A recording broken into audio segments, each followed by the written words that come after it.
Welcome back to the Tuesday Weekend, the podcast whose red sandy bucket is always between 60 and 100 parts per million. Go ahead and test it. I got the strips right there. Man, that is such an inside joke. I love it. No one knows what you're talking about, Josh. Nobody does. It's fine. I do. My county health inspector appreciates that. Yeah. Mine does too. Always got one right there. But because holidays and weekends for us don't often line up with those of a regular 9-to-5er, that can make maintaining both friendships and healthy relationships kind of difficult. There been a couple of times where I've dated women outside of the industry for a few years. My longest relationship while I lived in Brooklyn, I was dating a woman who had a master's in public health and a very Monday to Friday kind of job. And she wanted to take a weekend trip out of town. And the fight that started the end of that relationship was when she asked me, well, why can't you just take next weekend off? And I said, if you think I could go to Chef and just say, yeah, I need next weekend off, then you don't understand what I do or the world I do it in. Front or back of the house, if you have the weekends off, you are probably B team. Weekends are when restaurants are the busiest, and holiday weekends are all hands on deck. So I asked her, well, why can't you just take Tuesday and Wednesday off and, we'll get back Thursday morning. Anyway, within about a month, we weren't living together anymore. But what I'm trying to get at is, maintaining a healthy relationship in your regular life has an extra hurdle if all the activities they want to do happen while you're behind the bar or in the kitchen. I luckily happen to be married to a chef who understands that there will be times when, for months at a time, we do not see each other much because the stresses and the time demands on our jobs are unlikely to change as long as we're in the industry. But all right, Nick, I'm going to start with you. Just kind of general thoughts on, well, let's say dating and relationships while being a bartender. Well, I know there's different types of kitchens. Front of house, there's different types of bar jobs. You're in a restaurant. I'm in restaurants right now and have been for a while again. You're done at 10 or 11 at night usually. I mean, you can go out and grab some beers with your buddies and whatever, have that part of your social life, then you have days off. Regular bar or nightclub bar, nightclubs in downtown, like busy bars, I'm going in at 8 or 9 at night. I'm getting home at 4 or 5 in the morning just because that's the hours of the job and that's how it works. The relationships that you can put together in those times are different. I was fortunate enough to date one woman where she was 9-to-5 worker, postal worker and stuff like that. Well, she had Sundays off. I never had Sundays off, but I mean, and to have a random day off, but it just kind of worked for us. But that's about the only one that's worked more than, say, a year or two, because there's just such a time. I mean, I can't meet her friends. Her family wants to go to dinner. I'm like, hey, let's go to dinner on Tuesday. And she looks at me like I'm crazy. And I'm like, restaurants are open, things like that. And people outside the industry don't understand that, hey, I'm the lead bartender. I can't take this next weekend off. I need to give them a little more notice than a week. They've got to be able to cover me. And I want to, but I can't. The front house dating thing, I mean, it's probably similar to the cook thing. The time is just, if you're going to date someone outside the industry, you've got to find someone who's going to be patient with the time you can spend and the time you can't. Right. Because even though no one considers what we do a real job, we still have to show up and do it. I mean, your 9-to-5 job isn't more important than my 5 to 3 job or something like that.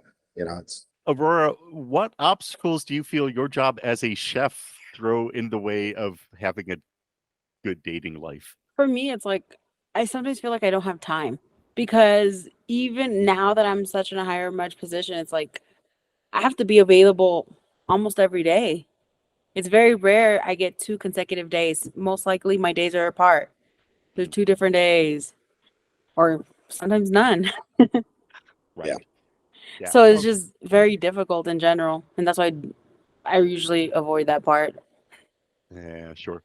No, I had 2 different stretches of over 45 days while I was a chef where I did not get a day off. Yeah. And one was in 2016, and I can tell exactly what the days were because our mutual friend Glenn and I were at Game 6 when the Cubs won the National League pennant against the Los Angeles Dodgers. that was October 23rd. I flew back home the next day. My next day off was my birthday on Christmas Eve. And so that was, 2 solid months without Yeah. a day off in the busiest time of year. But, well, and one other thing that Dee and I have discussed several times is about how our schedules would be unfair to having a dog, much less raising a child. And now, sure, none of the three of us here right now have raised a child, at least that I'm aware. But really, in the current United Auto Workers strike, I heard one of the strikers last weekend echo that kind of same notion that working 10-hour days, 6 days a week really does not leave a lot of time left for family or personal time. And first of all, solidarity to my fellow workers on strike in their respective fields. But I understand that this is not peculiar to the service industry, but it is certainly widespread within it. That, regardless of whether you're a chef or a manager or a server, you're going to most likely have long hours, sometimes unpredictable hours. I mean, even one of the other managers that I work with who runs the coffee shop in the casino, which is open 24 hours, had last night the graveyard server called out. So then it was up to her to then cover that 11 p.m. to 5 a.m. shift after she had already been there for the busy, midday Sunday lunch. So yeah, it's hard, and I'm not sure really. I don't know. Maybe this is the one right side with more automation coming to our industry. Maybe that allows us another day off. That maybe we could all go to that 4-day-a-week schedule, but I'm not sure that's going to be the actual effect of it. I like how they keep showing robots pouring drinks, and I'm like, that's the easiest part of my job is pouring a drink. Right. That's the easiest thing I do is just put stuff in a glass and make it taste good. Yeah. Well, and I do have planned at some point in the future, I want to have an episode where we really do focus on AI and technology coming into the restaurant industry, because I have this book that I've started writing set in 2037 about kind of the alienation in a kitchen of being the only person alone with the robots making the food. But I can't imagine the fully automated kitchen without that person there yet. I like the idea if technology can lead as many of us to lives of leisure as possible. I'm down with that. I don't want to work. I don't think work is fun. I don't think work should be the price you pay to live in this society. I think you're here, we should be fed, we should be housed. And if all this technology gets us closer to that, great.